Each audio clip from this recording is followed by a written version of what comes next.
Aujourd'hui, nous allons voir comment rédiger pas à pas un commentaire littéraire. Tout d'abord, évidemment, il faut commencer par l'introduction. La théorie, vous la connaissez. L'introduction, on commence par une accroche, ensuite on présente le texte, on propose la problématique et on annonce les 2 ou 3 axes qui seront développés par la suite. Si on prend un exemple concret, commençons par l'accroche. Un exemple d'accroche, ça pourrait être, si on parle du texte de l'abbé Pierre par exemple, en plein milieu du XXe siècle, la radio est un excellent moyen pour transmettre des idées. Les artistes, les auteurs et les spécialistes en tout genre prennent souvent la parole pour exposer leur point de vue sur le monde.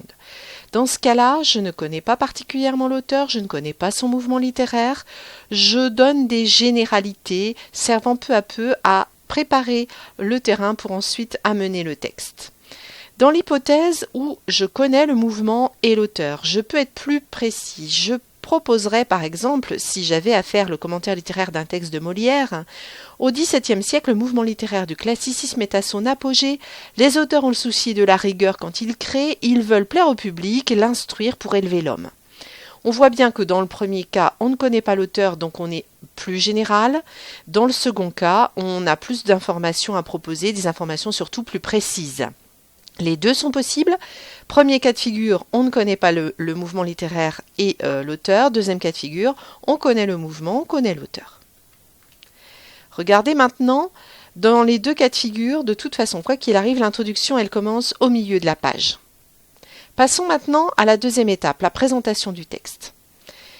Quand on a fini l'accroche, il faut présenter le texte. Ça donnerait par exemple, l'abbé Pierre, quant à lui, n'est pas un de ces hommes, il est simplement abbé dans une paroisse et n'a pas l'habitude de prendre la parole en public. Pourtant, ce jour de 1954, il prend le micro à Radio Luxembourg car il est choqué de voir des sans-abri mourir de froid à Paris. Il lance un appel à l'aide dans un discours très pathétique.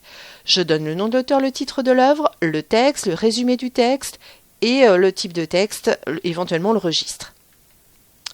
Je passe ensuite à la problématique.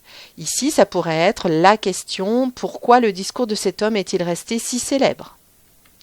Et enfin, j'annonce le plan. Rappelez-vous, à la fin de votre brouillon de commentaires, vous avez construit un plan. Vous avez donc formulé 2 ou 3 axes précis. Vous allez donc devoir les annoncer à la fin de votre introduction. Ça donnerait par exemple, vous reconnaissez les couleurs.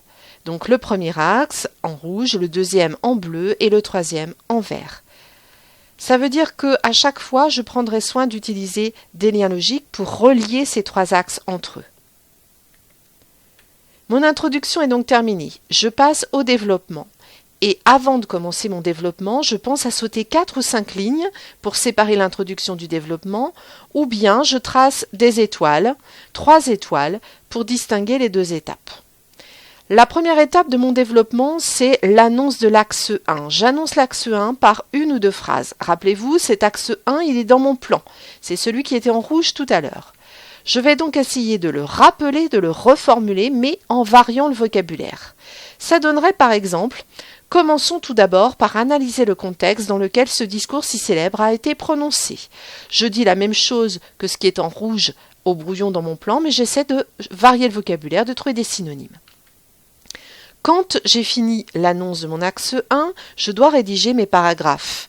Alors vous vous souvenez toujours mon plan au brouillon. Mes paragraphes, ce sont finalement mes arguments et mes procédés. Regardez ici, c'est ce qui correspond à ce qui est indiqué par l'accolade. Je vais devoir dans le même paragraphe proposer mon argument et les exemples. Alors comment construire ces paragraphes plus précisément ?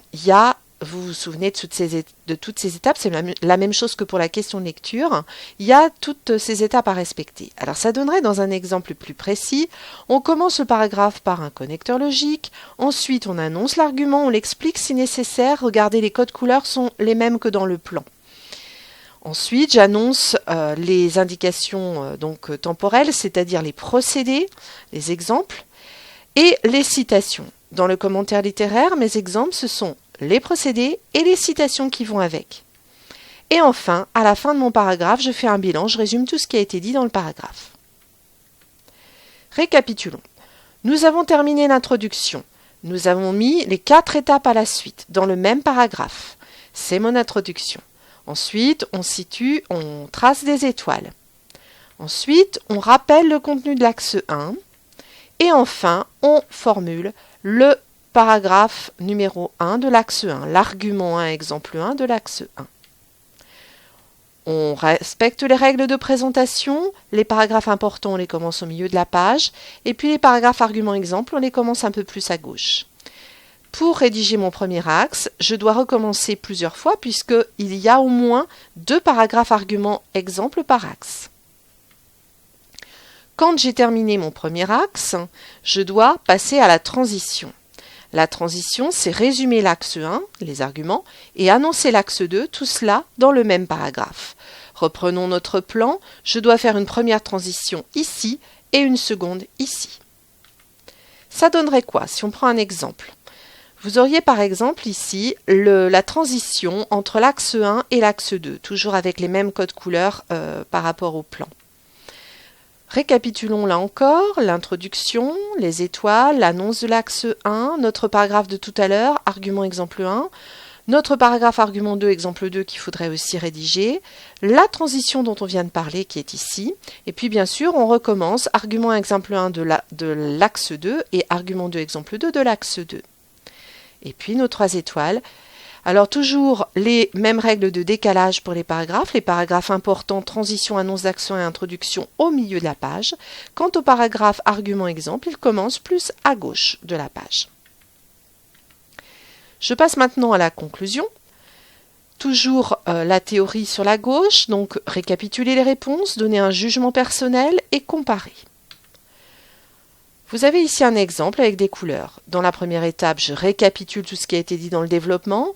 Ensuite, je propose un jugement personnel sur le texte. Ce texte est donc particulièrement touchant, désespérément d'actualité. Et enfin, ici, je fais une comparaison du texte de l'abbé Pierre avec celui de Danton, en expliquant bien quels sont leurs points communs. Mon commentaire est maintenant quasiment terminé. Je rajoute la conclusion.